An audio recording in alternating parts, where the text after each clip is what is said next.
ഞാൻ മരിച്ചു വീഴുന്ന സിനിമയിൽ തന്നെ ആയിരിക്കും. You can be very much sure about it. Cinema has change very heavily. എല്ലാവരും എൻ്റെ ശരീരത്തെ ഉപയോഗിച്ചാണ് വേഷങ്ങൾ ചെയ്യിക്കാറുള്ളത്. എൻ്റെ കഴിവിനെ യൂസ് ചെയ്ത സിനിമകളുണ്ട്, ഒന്ന് രണ്ടെണ്ണം. കിങ് ആൻഡ് ദ കമ്മീഷണർ ഉണ്ട്, പരുന്തുണ്ട്, രൗദ്രമുണ്ട്. ഒപ്പം ഞാൻ ഏറ്റവും കൂടുതൽ ഇഷ്ടപ്പെടുന്ന ബ്യൂട്ടിഫുൾ എന്നുള്ള സിനിമയാണ്. എനിക്ക് ഈ കിങ് ആൻഡ് ദ കമ്മീഷണറിലൊക്കെ ആണ്ട് ഇത്രയും വലിയ ഷോട്ട് ഒറ്റ ടേക്കിലാണ് ഓക്കെ ആയി പോകുന്നത്. അനുരാഗിണി ഇതായൻ കരളിൽ വിരിഞ്ഞ പൂക്കൾ. അപ്പോൾ നമസ്കാരം. നമ്മളിപ്പോൾ ഇവിടെ ഇരിക്കുന്നത് മായമ്മ എന്ന സിനിമയുടെ പ്രൊമോഷന് വേണ്ടിയാണ്. പക്ഷെ നമ്മുടെ മുമ്പിൽ നമുക്ക് ഏറ്റവും പ്രിയപ്പെട്ടായ ജയൻ ചേട്ടനാണ് ഇരിക്കുന്നത്. Jayan Cherthala sir, welcome. Thank you. എല്ലാവർക്കും നമസ്കാരം. നമസ്കാരം. ഓ, അങ്ങനെ പോകുന്നു. എന്തുണ്ട് വിശേഷം? വിശേഷം എന്തോ ഇങ്ങനെയൊക്കെ പോകുന്നു. ഓക്കെ. അപ്പോൾ മായമ്മ എന്ന് പറഞ്ഞ പുതിയ സിനിമ ഇറങ്ങുന്നു. അതിനകത്ത് എന്ത് വേഷമാണ് ചേട്ടൻ ചേർത്തേക്കുന്നത്? അതിനകത്ത് യൂഷ്വൽ ചെയ്യുന്ന വേഷമല്ല. ഇതൊരു കുറച്ച് ഏജ്ഡ് ആയിട്ട് ഇവരുടെ ഈ മായമ്മ എന്ന് പറയുന്ന സബ്ജക്റ്റ് ഒരു പക്ഷേ മറ്റുള്ളവർ ഇൻ്റർവ്യൂ ചെയ്തപ്പോൾ മനസ്സിലായി കാണുമല്ലോ. ഒരു പെണ്ണിൻ്റെ സഞ്ചാരമാണ് അതിൻ്റെ കഥ. അതിനകത്ത് കുറച്ച് സോഷ്യൽ എലിമെൻറ്റ്സ് കുറേ സിനിമയിലെ കഥയിൽ കയറി വരുന്നുണ്ട്. ഒരു പെൺകുട്ടി, ഒരു പുള്ളോ പെൺകുട്ടി, ഒരു നമ്പൂരി, കുറച്ച് വർണ്ണം, കുറച്ച് ജാതിയൊക്കെ കലർന്നൊരു സിനിമയാണ്. വിവാഹം കഴിച്ചിട്ട് ഇവർ വീട്ടിൽ നിന്ന് ഒളിച്ചോടി പോരുകയും ഇവരുടെ ഒരു സഞ്ചാരമാണ്. ആ സമയത്ത് ഇവർ ഒളിച്ചോടി വരുന്ന സമയത്ത് ഇവർക്കൊരു അഭയം കൊടുക്കുകയും ആ അഭയം കൊടുത്തതിന് ശേഷം ഇവർക്ക് ഒരു സാധാരണഗതിയിൽ ജീവിച്ചു പോകണമെങ്കിൽ ഇവർക്കൊരു വരുമാനം വേണം. ഇവർക്കൊരു ജോലി ശരിയാക്കി കൊടുക്കുകയും ഇവരെ കല്യാണം കഴിപ്പിച്ചു കൊടുക്കുകയും ഇവർക്ക് വേണ്ട എല്ലാം എന്ന് വെച്ചാൽ സമ്പത്ത്, ജോലി, ഇവരെ ഒരുമിപ്പിച്ച് കല്യാണം കഴിച്ച് സ്വർണം സഹിതം വാങ്ങിച്ചു കൊടുത്ത് ഇവർക്കൊരു ജീവിതത്തിന് വഴികാട്ടിയാക്കി കൊടുക്കുന്നു. പിന്നീട് കുറേ വർഷങ്ങൾക്ക് ശേഷം ഇതിൻ്റെ എല്ലാ സാധനവും തിരിച്ച് ഇടിമിന്നൽ പോലെ ഇങ്ങോട്ട് നിൽക്കുന്നതുമായ ഒരു സിമ്പതി ഡിറൈവ് ചെയ്യുന്ന ഒരു ക്യാരക്ടറാണ്.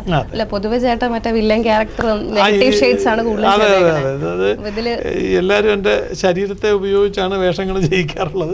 എൻ്റെ ആഗ്രഹത്തെ, എൻ്റെ കഴിവിനെയും എത്ര കണ്ട് മാനിക്കാറുണ്ടെന്ന് എനിക്കറിയില്ല.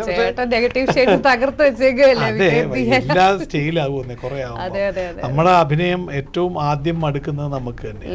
കാര്യം നമ്മുടെ മുഖം നമ്മൾ കണ്ടുകൊണ്ടിരിക്കുകയല്ലേ. അപ്പം നമുക്ക് തന്നെ തോന്നുവേണ്ട നമ്മളെ ഇതിപ്പം ഈ ആധുനിക കാലത്ത് എൻ്റെ കുഴപ്പം തന്നെയാണ്. കാരണം എനിക്ക് എന്തൊക്കെ ചെയ്യാൻ പറ്റും എന്നുള്ളത് സംവിധായകരുടെ മുമ്പിൽ ഷോക്കേസ് ചെയ്യേണ്ട ആൾ ഞാനാണ്. അത് വന്നിരിക്കുന്നത് ഭാഗ്യവശാലോ ദൗർഭാഗ്യവശാലോ നെഗറ്റീവ് ക്യാരക്ടേഴ്സാണ്. അതുകൊണ്ട് എല്ലാവരും അതിൻ്റെ ചുവട് പിടിച്ചു പോകുന്നു. അപ്പം ഞാൻ പലപ്പോഴും പറയും എൻ്റെ ശരീരത്തെ യൂസ് ചെയ്യുന്ന സിനിമകളാണ്. എൻ്റെ കഴിവിനെ യൂസ് ചെയ്ത സിനിമകളുണ്ട്, ഒന്ന് രണ്ടെണ്ണം. കിങ് ആൻഡ് ദ കമ്മീഷണർ ഉണ്ട്, പരുന്തുണ്ട്, രൗദ്രമുണ്ട്. ഒപ്പം ഞാൻ ഏറ്റവും കൂടുതൽ ഇഷ്ടപ്പെടുന്ന ബ്യൂട്ടിഫുൾ എന്നുള്ള സിനിമയാണ്. എനിക്കതിൽ വളരെ ഇഷ്ടപ്പെട്ട അങ്ങനത്തെ ക്യാരക്ടേഴ്സ് ഒരുപാട് ഇഷ്ടപ്പെടുന്ന ഒരാളാണ് ഞാൻ. ഓക്കെ. ചേട്ടൻ ഇപ്പോൾ ഡയറക്ടറും കൂടെ ആണല്ലോ. അപ്പോൾ അതിനകത്ത് ഞാൻ അഭിനയിച്ചിട്ടില്ല. അതിനകത്ത് ഞാൻ യാദൃശ്യമായിട്ട് വന്നൊരു സിനിമയാണ്. കാരണം ഞാൻ ഡയറക്റ്റ് ചെയ്യാവുന്ന പടം അതല്ല.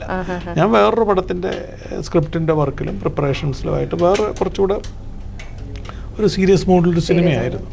അങ്ങനെ ഇരുന്ന സമയത്താണ് ഇതിൻ്റെ ഡയറക്ടറും പ്രൊഡ്യൂസറും കൂടെ എൻ്റെ വന്നിട്ട്, സ്ക്രിപ്റ്റ് റൈറ്റർക്കും ഡയറക്ടറായിരുന്നു. പുള്ളി പറഞ്ഞു എനിക്ക് കൺഫ്യൂഷൻ ആവുന്നു, എനിക്ക് ഡയറക്റ്റ് ചെയ്യാൻ പറ്റില്ല, ചേട്ടൻ ഡയറക്റ്റ് ചെയ്താൽ മതി, ഞാൻ എൻ്റെ സ്ക്രിപ്റ്റ് റൈറ്ററായിട്ട് നിന്നോളാം. പ്രൊഡ്യൂസർ പുള്ളിയും കൂടെ തന്നിട്ടാണ് ചെയ്യുന്നത്. അങ്ങനെയാണ് ആ സിനിമ ഞാൻ ഏറ്റെടുക്കുന്നത്. അപ്പം ഞാൻ ചെയ്യേണ്ടിയിരുന്ന ക്യാരക്ടർ എനിക്ക് സ്ക്രിപ്റ്റ് റീവർക്ക് ചെയ്യേണ്ടി വന്നു.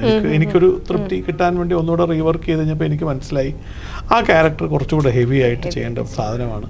കുറച്ചുകൂടെ ആ ക്യാരക്ടർ വലുതായി, ആ ക്യാരക്ടർ കുറച്ചുകൂടെ ഹെവി ആക്കണം. അങ്ങനെ അത് ഇന്ദ്രൻ സൈഡിനാണ് ആ ക്യാരക്ടർ ചെയ്തത്.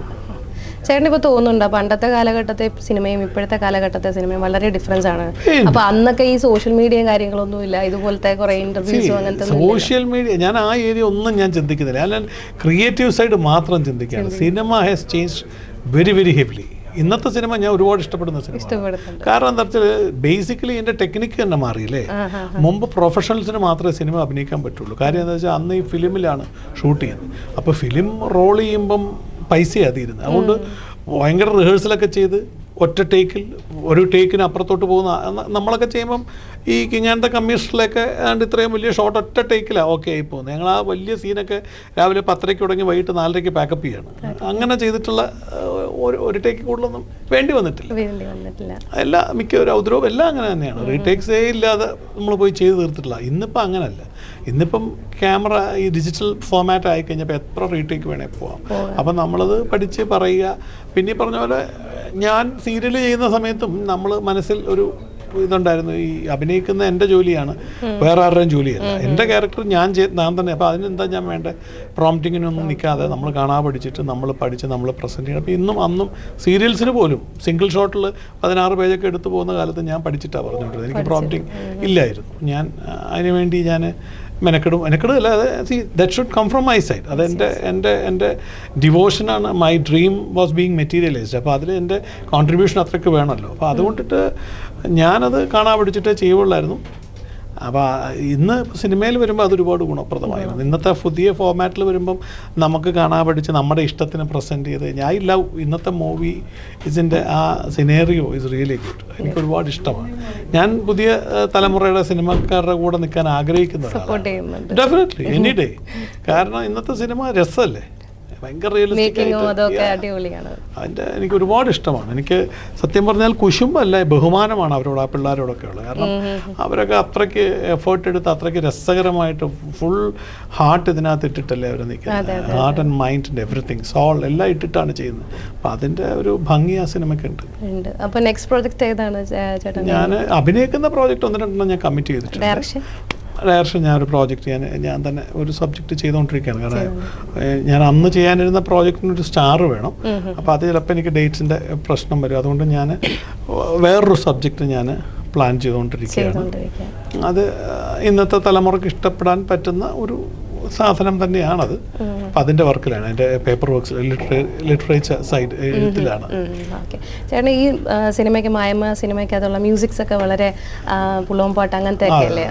അതൊക്കെ അങ്ങനത്തെ സോങ്സ് ഒക്കെ ആണോ ചേട്ടന് ഇഷ്ടം? കൂടുതലും പഴയ പാട്ടുകളാണോ ഇഷ്ടം? എങ്ങനെയാണ് ചേട്ടൻ ഇപ്പോഴത്തെ സോങ്സും ഇതൊക്കെ ആയിട്ട് എങ്ങനെയാണ്? ഇതിനകത്തൊരു വിഷയം എന്ന് പറഞ്ഞാൽ രാവിലെ സമയങ്ങൾ ഒരു ദിവസം ആരംഭിക്കുമ്പം രാവിലെ എഴുന്നേൽക്കുന്ന സമയത്തൊക്കെ എനിക്ക് കേൾക്കാൻ ഏറ്റവും ഇഷ്ടം ഇപ്പം ONV കുറുപ്പ് സാറൊക്കെ എഴുതി അരികിൽ നീ അങ്ങനത്തെ സോങ്സ് ഒക്കെ ഇഷ്ടമാണ്. ഉച്ചയോട് അടുപ്പിച്ച് ചെയ്യുമ്പം എനിക്കത് മാറിയിട്ട് പണ്ടിമേളം പാട്ടും കുത്തും ഈ സാധനങ്ങളോട് ഇഷ്ടം. വൈകുന്നേരം വായിക്കുമ്പം എനിക്കിഷ്ടപ്പെടുന്ന പാട്ട് പുത്തൻ തിരുവാതിര പുത്തിരുവാതിര, അതുപോലെ പറന്നു പറന്നു പറന്നു ചെല്ലാൻ പറ്റാത്ത കാടുകളിൽ. വീണ്ടും ഉറങ്ങാൻ നേരത്തെ എനിക്ക് ഏറ്റവും ഇഷ്ടം അനുരാഗിണി ഇതായൻ. അപ്പോൾ ഈ ഒരു ദിവസത്തെ തന്നെ പല സമയങ്ങളിൽ എനിക്ക് പല പാട്ടുകളാണ്. അപ്പോൾ എൻ്റെ മൂഡ് മാറുന്ന അനുസരിച്ച് എനിക്ക് പുതിയ പാട്ടും ഇഷ്ടമാണ്, പഴയ പാട്ടുകളും എനിക്ക് ഭയങ്കര ഇഷ്ടമാണ്. പക്ഷേ ഇത് ഡിപ്പെൻഡ്സ് അപ്പോൺ ദ മൂഡ്. അപ്പോൾ അത് എൻ്റെ മൂഡ് ഇങ്ങനെ സ്വിങ് ആയിക്കൊണ്ടിരിക്കുന്നത് എനിക്ക് തന്നെ അറിയാം. പാട്ടുകളോടുള്ള ഇഷ്ടം മാറുന്ന അനുസരിച്ച് എൻ്റെ മൂഡും സ്വിങ് ചെയ്തുകൊണ്ടിരിക്കുകയാണെന്നുള്ളതാണ്. അനുരാഗിണി ഒന്ന് പാടിത്തരൂ.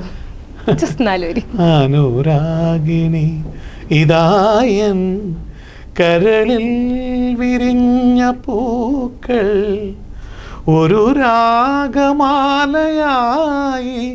ഇനി എൻ്റെ ജീവനിൽ അലിയൂ അലിയൂ അലിലാഷ പൂർണിമേ. അങ്ങനെയാണെന്ന് തോന്നുന്നു വരികൾ എനിക്കറിയില്ല, ഫസ്റ്റ് എനിക്കറിയാം അനുരാഗിണി ഇതാ. എനിക്കിഷ്ടമുള്ള പോലെ ഞാൻ പാടി, അത്രേ ഉള്ളൂ. ഇത് ഞാൻ ജീവിതത്തിൽ എന്ത് ചെയ്യുന്നതും ഫസ്റ്റ് പ്രയോറിറ്റി എൻ്റെ മനസ്സിനെ തൃപ്തിപ്പെടുത്തുക എന്നുള്ളത്. അത് ഞാൻ ചെയ്യാറുണ്ട്. ഇപ്പം നമ്മളൊരാളെ സ്നേഹിക്കുമ്പോഴായാലും ഇഷ്ടപ്പെടുമ്പോഴായാലും വെറുക്കുമ്പോഴായാലും ഒരു പ്രൊഫഷൻ ഏറ്റെടുക്കും, ജോലി ഏറ്റെടുക്കുമ്പോഴും എൻ്റെ മനസ്സിനെ 100% എനിക്ക് സാറ്റിസ്ഫൈ ചെയ്തുകൊണ്ടേ ഞാൻ പോവുള്ളൂ. When I talk with you, ഈ ഇൻ്റർവ്യൂവിൽ ഞാൻ താങ്കളുമായിട്ട് സംസാരിച്ചുകൊണ്ടിരിക്കുമ്പോൾ ഞാൻ 100% താങ്കൾക്ക് മനസ്സ് തന്നുകൊണ്ടാണ് സംസാരിക്കുന്നത്. അത് മാത്രമേ എൻ്റെ ജീവിതത്തിൽ ഞാൻ അനുവർത്തിക്കാറുള്ളത്.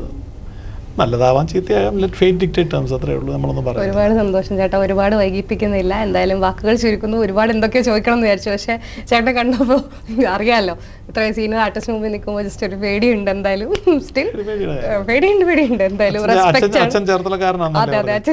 എന്റെ അന്വേഷണം അച്ഛൻ്റെ ഒക്കെ പറയുക. Sure, thank you so much. അച്ഛന് ഒരുപാട് സന്തോഷമാവും.